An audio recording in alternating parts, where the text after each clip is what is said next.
Iglesia Cristiana, UNC, Ottawa. Y bueno, usted puede buscar su nombre en internet, va a ver, tiene muchos videos, muchas canciones. Y hoy día tenemos el privilegio de estar aquí. Algo que me impacta de Santiago es su humildad. Porque yo me di cuenta que él era muy conocido, pero él no lo dice, ni lo manifiesta. Y aquí está en este pequeño grupo, le voy a decir, sé que no somos insignificantes, pero somos tan pequeñitos y tenemos la bendición de tenerlo hoy aquí. Y damos gracias a Dios por eso. Amén. Así que sé que van a ser bendecidos y vamos a darle el tiempo a Él para que Él haga lo que Él sabe muy bien hacer. Amén, Santiago. De verdad que estamos contentos que estés con nosotros.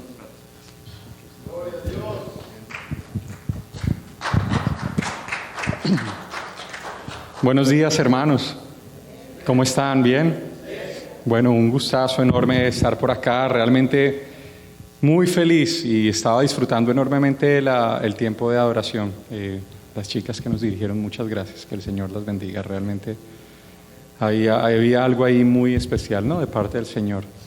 Y bueno, el pastor Bismarck habla de el grupo pequeño. Yo les cuento una cosa. Yo siento una predilección por los grupos pequeños. Yo sé que están llamados a crecer en el nombre del Señor, porque esa es la dinámica natural de todos aquellos pequeños grupos en los cuales está la presencia del Señor. La presencia del Señor se convierte en algo tan magnético y cautivante y transformador que la gente no puede literalmente resistir.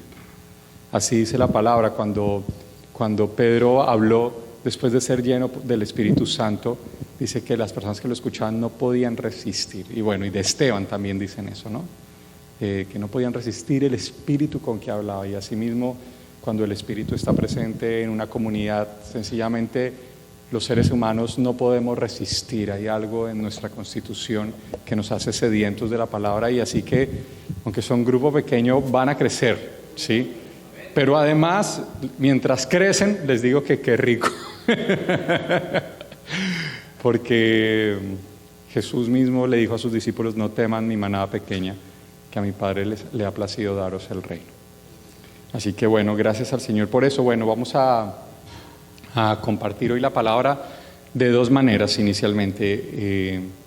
Inicialmente no, o más bien de dos maneras, punto. Inicialmente, a través de una reflexión en la palabra. Quisiera que leyéramos un texto que yo sé que es bastante conocido, pero que últimamente para mí ha recobrado una relevancia importante en mi vida y me ha dado una clave para entender un proceso importante que estamos viviendo con mi familia.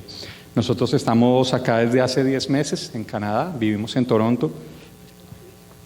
Poquito, somos lo que en inglés llaman una familia de newcomers, recién aterrizados por acá, ¿sí?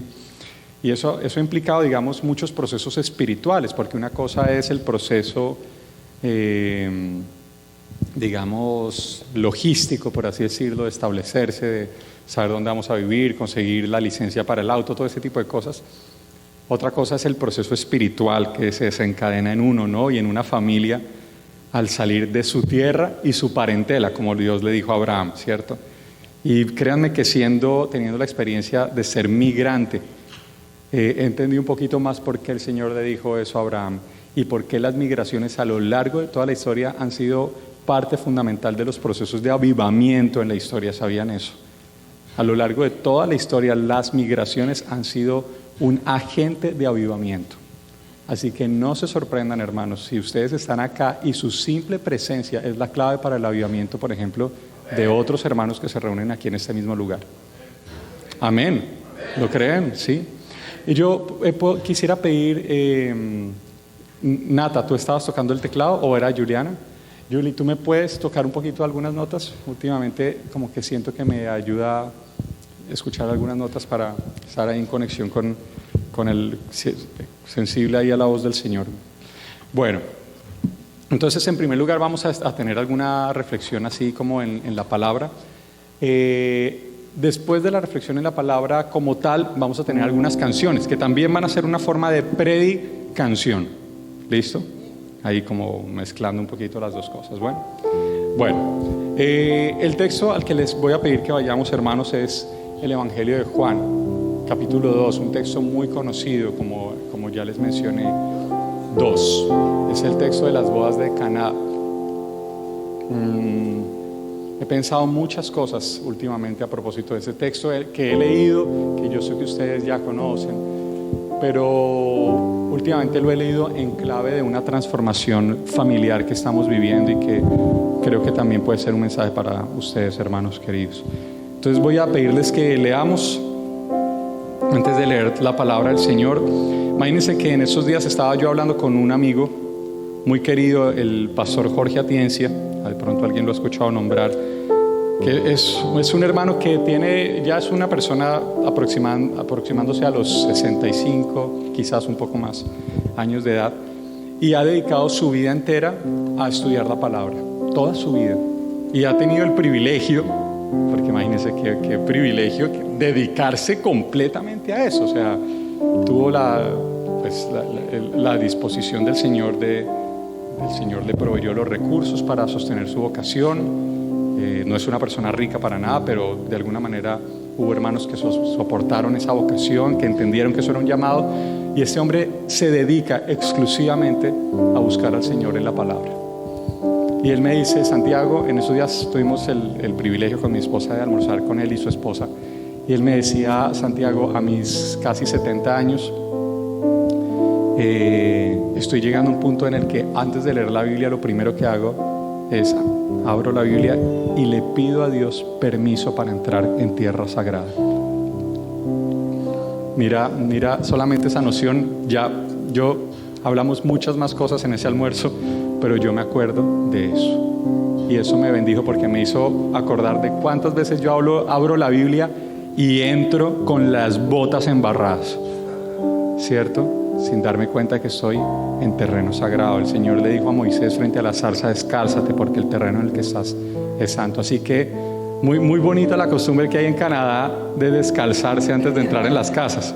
Sí, yo estuve hace poco en Colombia y yo me descalcé antes de entrar a una casa y me dijeron: oye, ¿y usted qué le pasa? Uno se va canadianizando en esas cosas. Tenemos que descalzarnos para entrar en la palabra. Así que oremos, hermanos.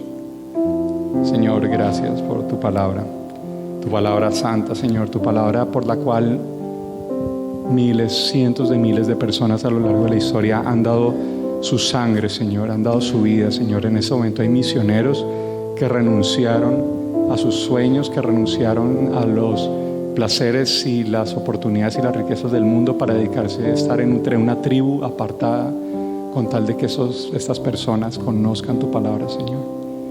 Yo te pido por favor que nos des reverencia ante tu palabra. A mí en primer lugar, danos reverencia y sed por tu palabra, Señor. Como siervo sediente en busca de corrientes de agua, así estamos, Señor, nosotros necesitados de tu palabra. Señor, que sea todo tu espíritu el que nos hable, por favor. Líbranos de nuestras ideas humanas, bonitas, interesantes, sofisticadas, pero que no tienen la potencia de tu espíritu, Señor, para transformar, para salvar, para redimir. Háblanos, besamos tu palabra, Señor. No idolatramos la Biblia, Señor, pero honramos profundamente el hecho, Señor, de que tú has escogido hablar en lenguas humanas por amor a nosotros. Háblanos, Espíritu Santo, en esta mañana. Amén. En el nombre de Jesús, amén. Bueno, leamos, hermanos, con el favor y la gracia del Señor. Juan capítulo 2. Al tercer día se celebró una boda en Caná de Galilea y la madre de Jesús se encontraba allí. También habían sido invitados a la boda Jesús y sus discípulos. Cuando el vino se acabó, la madre de Jesús les dijo: ya no tienen vino. Mujer, ¿eso qué tiene que ver conmigo?, le respondió Jesús, todavía no ha llegado mi hora. Y su madre dijo a los sirvientes: hagan lo que él les ordene. Había allí 6 tinajas de piedra, de las que usan los judíos en las ceremonias de purificación. En cada una cabían unos 100 litros. Jesús les dijo a los sirvientes: llenen de agua las tinajas. Y los sirvientes las llenaron hasta el borde. Ahora saquen un poco y llévenselo al encargado del banquete, les dijo Jesús. Así lo hicieron. el encargado del banquete probó el agua convertida en vino sin saber de dónde había salido, aunque sí lo sabían los sirvientes que habían sacado el agua. Entonces llamó aparte al novio y le dijo: todos sirven primero el mejor vino, y cuando los invitados ya han bebido mucho, entonces sirven el más barato, pero tú has guardado el mejor vino hasta ahora. Esta, la primera de sus señales, la hizo Jesús en Caná de Galilea. Así reveló su gloria y sus discípulos creyeron en él. Amén. Bueno, muy brevemente, queridos, porque quiero dividir el tiempo entre estos dos momentos que les he dicho. Pensemos por favor un momento en el cuadro de este primer milagro de Jesús. Díganme ustedes, ¿les parece un poco extraño este primer milagro? A mí también. ¿Por qué? Porque es que si nos dicen que Jesús viene a Ottawa, ¿sí explico? Y que va a llegar acá y que va a ser una señal para manifestar su gloria,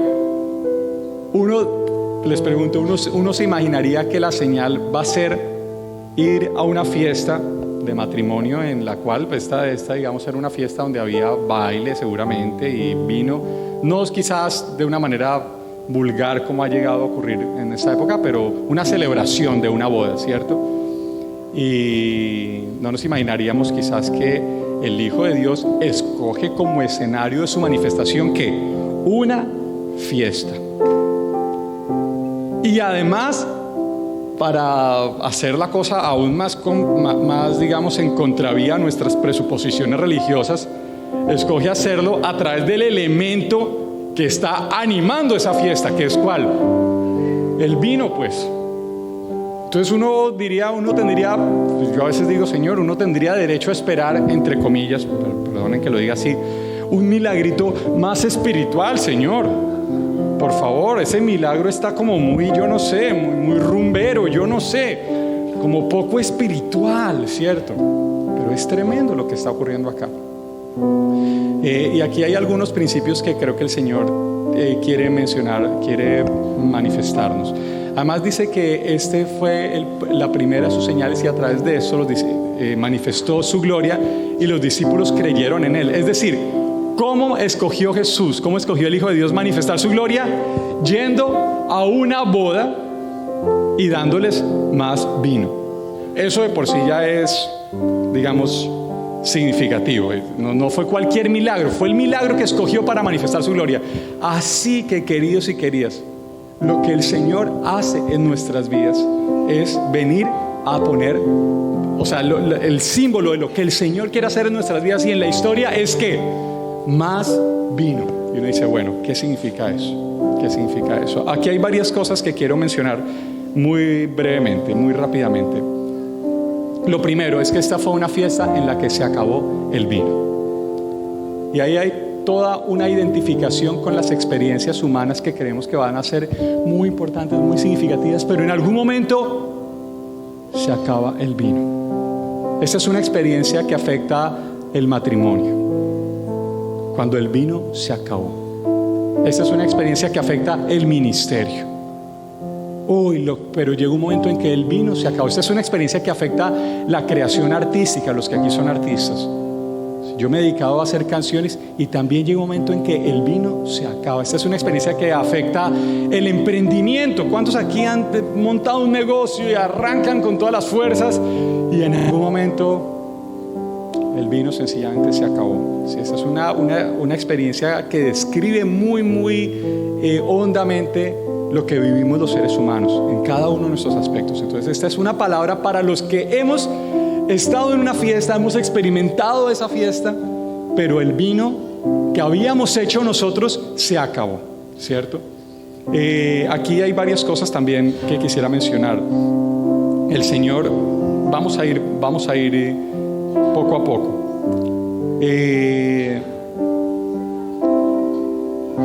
Dice que había 6 tinajas de piedra de las que usan los judíos en sus ceremonias de purificación. Esas tinajas, como les digo, tenían un papel importante en la religiosidad, digamos, judía. ¿Y qué dice el Señor? Llénenlas de agua, ¿cierto? Ahora, ¿esas tinajas por sí mismas podían proveer vino? No. Ahí hay una referencia en la que ahí hay un mensaje que el Señor está dando diciendo: toda la religión digamos, del pueblo de Israel en sí misma no va a poder levantar la fiesta. Y a veces nuestras vidas, nuestra experiencia, digamos, con el Señor es como esas tinajas de agua, ¿cierto? No pueden levantar la fiesta y necesitan el toque del Señor. Ahora, una cosa importante. El Señor, a ver, imaginémonos por favor en la situación de la fiesta. Vienen las personas angustiadas porque no hay vino. Viene la mamá, habla con Jesús. Dicho sea de paso, ese es un diálogo muy interesante. Ella le dice, se acabó el vino. Él les dice, pero no ha llegado mi hora, ¿verdad? No ha llegado mi hora. Y sin embargo ella dice, hagan lo que Él les dice. ¿Qué pasó ahí? Si se dan cuenta, hay como un salto, como que uno dice, ¿en qué momento Jesús la miró y hubo un entendimiento ahí entre ellos dos y algo pasó? El punto es que ella dice, hagan todo lo que Él ordene. ¿Y qué ordena Él? Llenar las tinajas. Pregunto, ¿les parece a ustedes que esa es una orden lógica, dada la situación, dada la angustia que se tiene en ese momento? Les pregunto. ¿Tú piensas que sí? Pero ellos no sabían que iba a convertir el agua en vino. Eso lo sabemos nosotros, que ya tenemos el spoiler de la película, ¿sí? Pero no, o sea, ellos dicen, a ver, es como, por favor, ¿para qué voy a llenar eso de agua si lo que necesitamos es qué? Vino. Exacto, es como cuando nosotros llegamos al Señor y decimos, Señor, necesito que arregles mi situación financiera. El Señor te dice, ok, ven, vamos a ayunar, por decir algo. Y uno dice, no, Señor, yo lo que necesito es plata, por decir algo. Pero hay otra instrucción que uno dice, ¿esto qué tiene que ver con lo que yo realmente necesito? Aquí es muy interesante porque el Señor está diciendo una palabra y nos está pidiendo que obedezcamos esa palabra que parece sencilla y que uno dice, pero es que eso no tiene nada que ver con lo otro. Y el Señor está en su cabeza y en su plan, Él va a convertir eso en el milagro. Esa va a ser la fuente por la que va a venir el milagro, pero nosotros no lo vemos. Y a lo largo de toda la Biblia eso ha sido una constante. Cuando Naamán, alguien recuerda, Naamán, un general sirio, está enfermo de lepra, va a ver al profeta Eliseo y el profeta Eliseo ni lo atiende, ni se digna salir a saludarlo. Y le manda a decir con su criado, con Giesi, le manda a decir que se vaya y se meta al Jordán 7 veces y cuando salga quedará salvo, quedará sano. ¿Y qué dice Naamán? Oiga, está loco, hay ríos mucho mejores en Siria que en Israel, chao. Y uno de sus sirvientes le dice, oiga, si él hubiera pedido algo difícil, usted lo habría hecho. Si le hubiera pedido riquezas o algún rito mágico, alguna cosa, ¿por qué no hace algo tan sencillo? Y fue y lo hizo y vino el milagro. Así que, queridos, una señal aquí muy importante es esta. El Señor quiere hacer algo nuevo e inesperado en la fiesta en la que se acabó el vino. Pero te está pidiendo que en fe hagas algunas cosas que tú dices, ¿esto qué tiene que ver?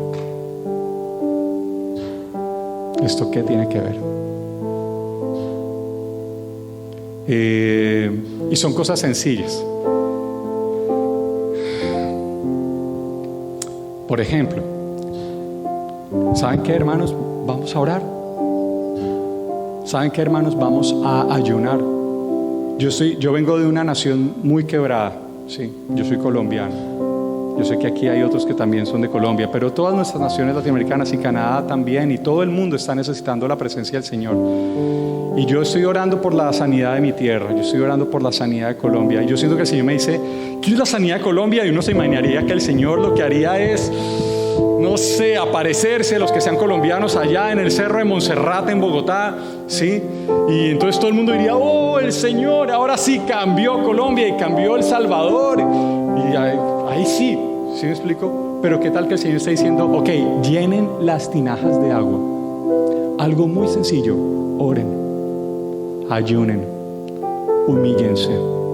¿Quieren la salvación de esta ciudad? Hagan lo muy sencillo, oren, ayunen, humíllense. Tremendo. Esto me hace acordar un poco el mensaje también del Señor, de uno de los ángeles de Apocalipsis a la iglesia de Éfeso, la primera de las iglesias. Ese mensaje del Señor a las iglesias es algo que tenemos que estudiar para ver la agenda del Señor para la iglesia en nuestros días. Yo estoy ahorita dedicado a estudiar Apocalipsis, ¿sí? Estoy muy contento en ese estudio que estoy haciendo. Ha sido muy interesante. Y bueno, la frase más famosa de Apocalipsis, yo me atrevería a decir, es que el Señor va donde la iglesia de Éfeso y le dice: todo muy lindo, hermoso todo lo que estás haciendo, pero tengo algo contra ti. ¿Qué? ¿Que has perdido? ¿Qué? El primer amor. Y dice: por tanto, recuerda dónde has caído. Y dice: y haz las primeras obras. Lo sencillo. Ahí hay transformación. Yo quiero decir algo, niñas, ustedes que están, chicas, perdón, en Colombia se dice niñas, pero es para referirse a chicas ya que no son niñas, pues, pero damas que nos han ayudado aquí con la alabanza. Yo les quiero decir algo. Yo ahorita estaba disfrutando tanto la presencia del Señor en medio del canto sencillo pero hermoso que estaban haciendo, y pensaba en nuestra época de tanta sobreproducción, ¿sí? De tantas megas producciones y luces y todo, y bueno, y humo y toda la cosa. ¿Está mal eso? No. Pero en las cosas sencillas, en las primeras obras, en el tomar una guitarra, cantar, alabar al Señor de corazón, en eso el Señor se glorifica. Entonces, pequeñas cosas que no imaginamos cómo son, poner agua en esas vasijas y el Señor va a hacer el milagro. Así que, queridos y queridas, sea cual sea la situación que estemos viviendo, queremos sanidad porque hay una enfermedad, queremos provisión porque hay una situación financiera complicada, queremos avivamiento en el ministerio, queremos puertas abiertas, y el Señor se está diciendo algo que quizás decimos: pero es que eso no es lo que yo quiero. Sí, pero es que esa es la instrucción sencilla que el Señor te está dando, y a través de lo cual Él va a generar el milagro. Ora, busca al Señor, estudia la palabra. Amén. Un En primer lugar quería mencionar eso. En segundo lugar quería mencionar esto, hermanos. Un asunto pues fundamental aquí del texto es que el segundo vino, ¿qué? Era mejor que el primero. Eso ni en la cabeza más loca de los organizadores y de las personas que estaban angustiadas en esta fiesta cabía. Imagínense, se acabó el vino. Imagínense, yo en estos días estaba viendo una serie que estaban pasando por ahí en internet, muy interesante, se llama The Chosen, El Elegido, ¿sí? Es muy interesante, está en una aplicación, está hecha con un sentido bíblico muy interesante. Y recrean esta escena y muestran la angustia. Esto es algo que a veces no vemos, la angustia de los sirvientes y de los organizadores de esta fiesta, viendo que se está acabando el vino. Imagínate, todo el mundo contento. Bueno, ¿y qué pasó? ¿Que dejaron de pasar las rondas con copitas de vino? ¿Qué pasó? Y entonces empieza a notarse como una inquietud, la gente hablando así. Pasa una señora presurosa, angustiada, va, le cuenta a María. María va corriendo, habla con Jesús. Se empieza a notar que algo pasó, ¿cierto? Imagínense ustedes la angustia. Créanme que en esas mentes angustiadas que dicen: ¿cómo vamos a hacer ahora? ¿Cómo vamos a hacer ahora? Nunca se cruzó por la cabeza que lo que venía era inimaginablemente mejor que lo que ya había pasado. Todo el mundo estaba contento, todo el mundo estaba feliz, tomándose su vino, la fiesta animada, los músicos, todo el mundo. Se acabó el vino, dijeron: oh, esto fue la tragedia. Pero lo último que se imaginaban es que detrás de esa aparente tragedia, digamos, para esa fiesta, lo último que se imaginaba es que detrás de eso venía el mejor vino de todos. Eso es asombroso para nosotros. Porque con qué frecuencia llegamos a una etapa de la vida, del ministerio, de la edad, ¿cierto? También en los que decimos: aquí se acabó el vino. Y como puede venir a veces en esos momentos esta idea de todo tiempo pasado fue mejor. Y eso es una gran mentira en el nombre del Señor, ¿cierto? Eso es una gran mentira, porque el Señor está diciendo: en mis manos, aún lo que tú consideras que es lo peor que podría pasar, yo lo puedo convertir en la puerta para un vino nuevo, definitivo y muchísimo mejor de lo que tú te has imaginado. Tremendo. ¿Cuántos dan gloria al Señor por eso? ¿Cuántos dicen amén por eso? Miren, yo les cuento una cosa. Yo no crecí en un sitio donde se dijera mucho amén y todo eso.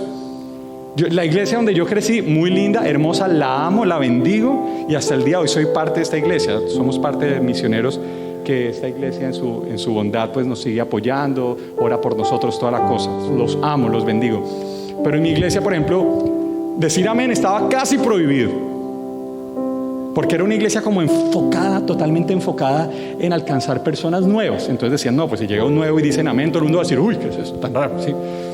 Decir hermano o hermana, prohibido. Decir un aleluya, un gloria a Dios en la mitad de la alabanza, prohibido. ¿Sí me explico? ¿Cómo será que hasta prohibían la batería? Imagínense, era terrible. ¿Sí me explico? Los amo con todo el corazón, no los critico, sembraron cosas maravillosas en mi vida. ¿Sí me explico? Y yo creo que fruto de ese enfoque que tenían, yo me convertí, porque quizás yo no me hubiera convertido, yo era muy ahí estudiosín y toda la cosa, entonces quizás yo no me hubiera convertido en otro ambiente. ¿Sí me explico? Pero ahora yo digo: uy, no, ¿cómo nos hace falta decir amén? Amén. ¿Cómo nos hace falta decir gloria a Dios? ¿Cómo nos hace falta decir a su nombre? Eso, nos hace falta eso. ¿Cómo nos hace falta decir aleluya?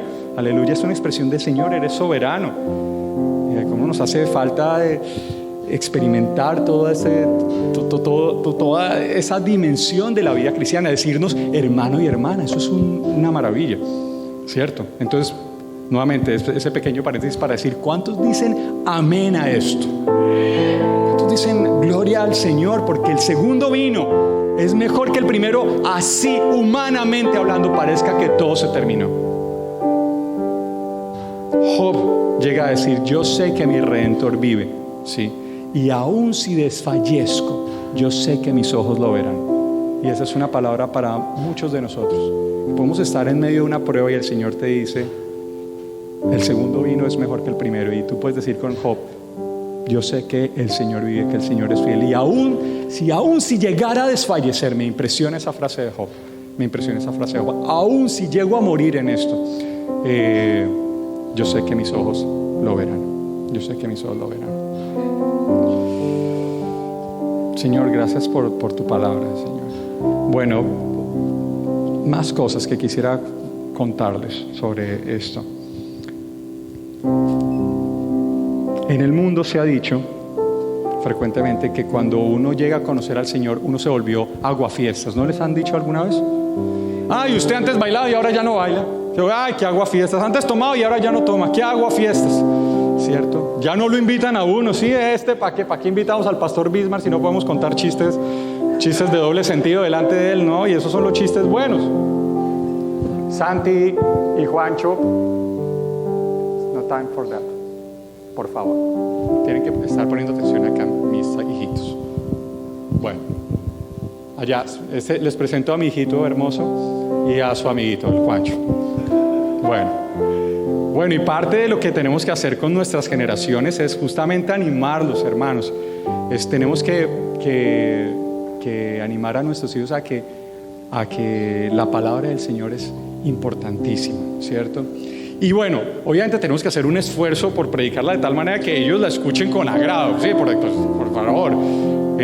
Jesús, la palabra dice que a Jesús se le acercaban los niños. ¿Por qué nosotros no predicamos de tal manera que los niños se nos acerquen? ¿Sí? De pronto una cosa buena sería que los chiquitos que están por ahí, ahorita más adelante, se hagan aquí adelante, para que podamos estar ahí atentos a eso. Bueno, volviendo al tema, queridos. Les venía diciendo que algunas personas piensan que entonces uno se volvió aguafiestas, ¿cierto? Aguafiestas. Pero ese texto, les pregunto, ¿Jesús aguó esta fiesta? ¿Jesús aguó esta fiesta? ¿Gracias a Jesús esta fiesta se terminó? ¿O qué pasó? Vengan, chiquillos, vengan para acá. Al que no ponga atención le doy un cuatrazo. ¡Pa! Mentiras. Venga para acá. Qué bendición los niños. El Juancho. Yes, I know it. Ok, bueno, les pregunto. Bueno, ustedes están escuchando lo que estoy diciendo, que muchas veces la gente piensa que cuando uno se vuelve cristiano, uno se vuelve aguafiestas. Eso dice la gente a veces, ¿cierto? Ahora, les pregunto, en esta historia que estamos leyendo, ¿Jesús dañó esta fiesta? Díganme, ¿qué pasó? ¿La puso más sabrosa o la puso más aburrida? Más sabrosa, ¿sí o no? Más sabrosa, o ahí se acabó la fiesta. No, se puso mejor. ¿Y qué significa eso? Se nos ha dicho, y esta palabra yo ya la he usado, incluso tengo en mi casa un cuadrito que alguien nos tejió con esta palabra. Sí. Se nos ha dicho que Dios es el gran aguafiestas. Sí. Ay, llega la vida y ahí uno se vuelve aburrido y triste. Y es todo lo contrario. Dios es no el aguafiestas, sino el enfiestaguas.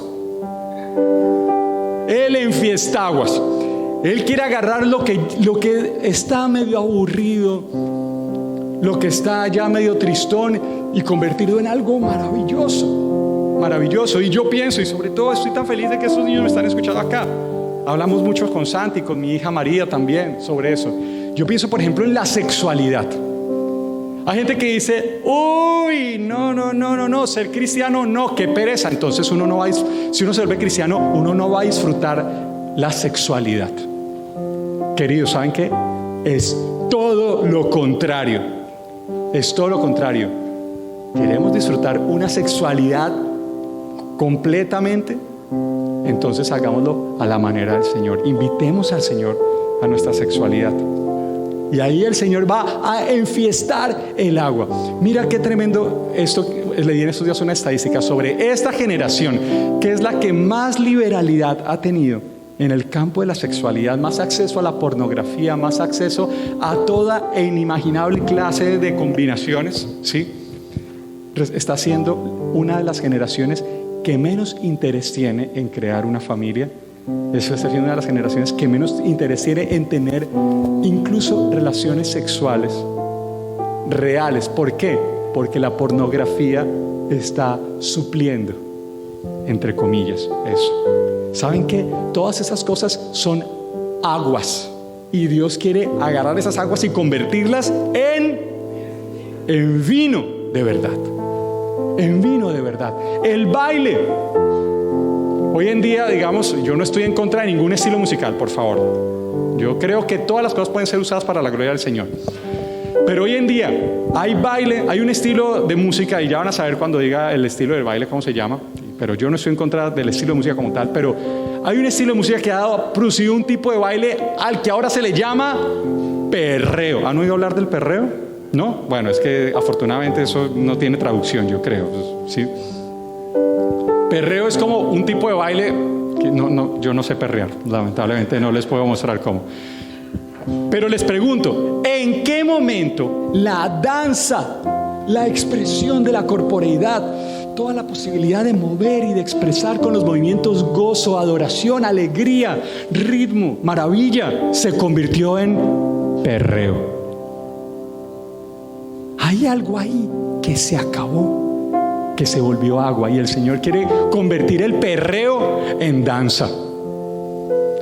El Señor quiere convertir la sexualidad pornografiqueada, ¿sí?, de nuestra época en encuentro liberador y sanador, en gozo, en fuente de vida.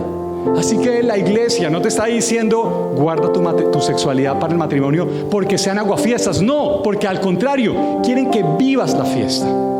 Quieren que vivas la fiesta. Bueno, queridos, queridas, hay muchas cosas que podríamos hablar más de este texto. Quiero aprovechar para no irnos sin cantar algunas canciones. Pero ¿qué tal si retomamos un poco lo que hemos hablado hasta acá? Hemos hablado apenas 3 cosas de muchas que podríamos mencionar. La primera cosa es que a veces nosotros venimos al Señor con una necesidad y Él nos pide cosas que nosotros decimos, ¿esto qué tiene que ver? Pero en esa obediencia el Señor se glorifica y trae el milagro. Amén. Amén. Miren, con mi familia, y yo sé que quizás esta es la situación de algunos de ustedes, con mi familia estamos orando por un estatus aquí en Canadá, un estatus, digamos, legal que nos permita permanecer aquí, por lo menos hasta que el Señor quiera. ¿Por qué lo queremos hacer? Porque estamos pensando un poquito en la educación de los hijos y bueno, esas cosas, ¿sí me explico? Entonces uno diría, ¿qué hay que hacer? No, pues ir a hablar con un abogado de inmigración, y bueno, todo eso, gloria a Dios, puede ser muy importante, ¿sí? Pero ¿qué tal que el Señor diga, lo primero es ayunen y oren? No, pero ¿eso qué tiene que ver? Si lo que queremos es sencillamente una cuestión legal, no sé qué. No, ayunen y oren, llenen la tinaja de agua y dejen que el Señor haga. La segunda cosa, hablamos, es el segundo vino. Y yo lo profetizo. Yo no sé ustedes un poquito cómo se entienden con esas palabras, así que lo digo con mucho respeto y con mucho cuidado. Pero en el nombre del Señor yo quiero pronunciar esta palabra sobre sus vidas y sobre mi propia vida y sobre mis hijos y sobre estos niños preciosos que están acá. Yo quiero sobre la vida de ustedes, queridos, decir esto. El vino que se ha acabado es señal de que viene el mejor vino. Y eso no conoce edad. Amén. Sí, aplaudimos. Eso no conoce edad, ni condición, ni salud. Eso no depende ni de la edad, ni de la salud, ni de mi condición económica. Y a ver, ni tampoco de mis talentos, porque a veces pensamos eso. Sí, Señor, pero es que ya mi talento ya... Yo soy ingeniero de sistemas, pero Señor, hoy en día ya tengo, no sé, 45 años. En cambio, un muchachito de esos de 14 años ya sabe más sistemas que yo con todos mis doctorados, ¿cierto? No, el Señor no, nada de eso. Por eso también el Señor dice, bástate mi gracia, porque mi poder se perfecciona en tu debilidad. Así que esa palabra para tu vida, que esa palabra restaure tu vida. Amén. Que esa palabra restaure tu vida. Y en tercer lugar, queridos, Dios no es ningún aguafiestas. Dios es un enfiestaguas y quiere llegar a tu vida para darte la mejor vida que te imaginas. Y eso no significa, como a veces pensamos, tener un Ferrari y tener una isla privada en el Mediterráneo o algo así. No, el Señor te quiere dar mucho más que eso. Te quiere dar una vida dedicada a servirle, a conocerlo, a amarlo. Señor, gracias, Señor. El Señor les quiere dar mucho más de lo que el mundo les está ofreciendo. Quiere enfiestar la fiesta aguada de este mundo.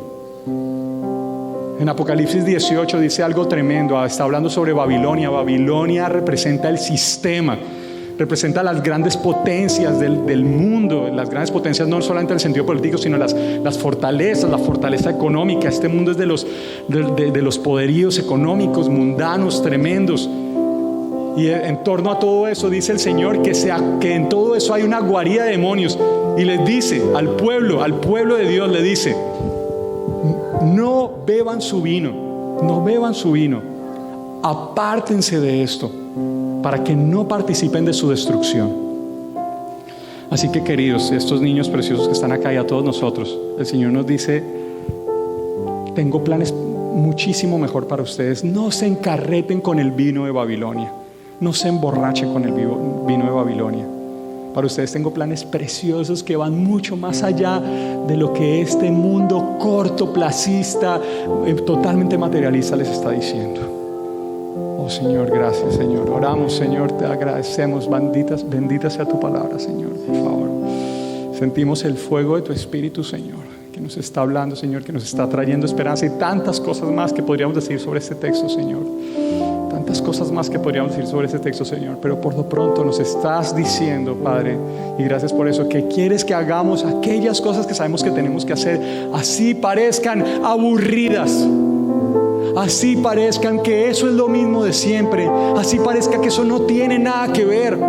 Señor, tú vas a traer el milagro, Señor, en medio de la sencilla fidelidad de tus hijos y de tus hijas, Señor, en el humillarse, en el leer la palabra. Vas a hacer cosas maravillosas en estos niños, les vas a dar sueños, visiones, Señor.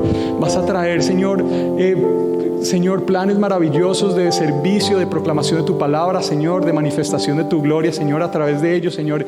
Y lo fundamental, Señor, es lo sencillo, las primeras obras, Señor. Lo sencillo, Señor. Llenar las tinajas de agua y saber que tú vas a hacer el milagro, Señor. Pero nos corresponde sí llenar las tinajas de agua. Nos corresponde ayunar y esperar, orar y esperar. Nos corresponde, Señor, reunirnos como iglesia, estar juntos. En medio de eso tú haces, Señor. Estaban reunidos los discípulos cuando vino el Espíritu Santo. Reunirnos, velar, Señor, estar constantes. En medio de eso tú vas a hacer el milagro, Señor. En segundo lugar, nos recuerdas, y aquí, Padre, yo pido especialmente por todos los que se acabó el vino, Señor, por todos los que sienten que se acabó, Señor. Tan bendita sea tu palabra, que le dice al profeta Jeremías ahí en Lamentaciones, le dice: mis misericordias se renuevan cada mañana. Y dice el profeta: cada mañana se renuevan sus misericordias, que grande es su fidelidad. Por eso digo: el Señor lo es todo para mí y en Él confío. Gracias, Señor. Así que si el vino se ha acabado en tu vida, casi que alégrate, porque estás en el escenario perfecto para que el Señor agarre tus vasijas con agua, que en sí mismas no pueden producir nada, que en sí mismas pueden ser apenas religión, pero en las manos del Señor se van a convertir en el mejor vino que has experimentado hasta ahora. Y yo recibo esa palabra aún para mi vida y la imparto aquí, Señor, por tu misericordia para mis hermanos, por la autoridad que tú nos has dado.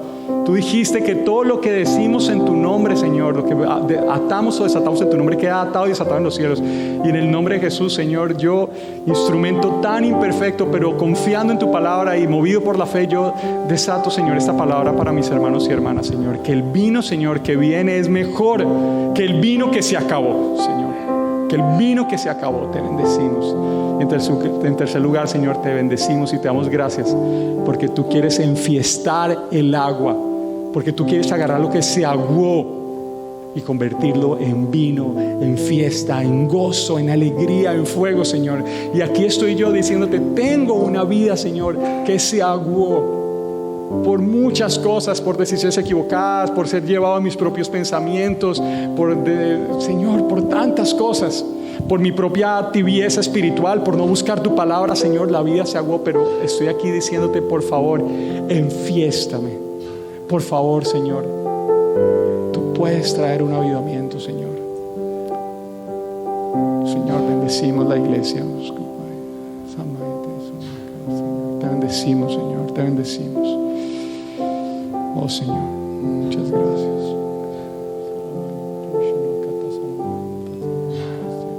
Estemos ahí orando, queridos, por favor.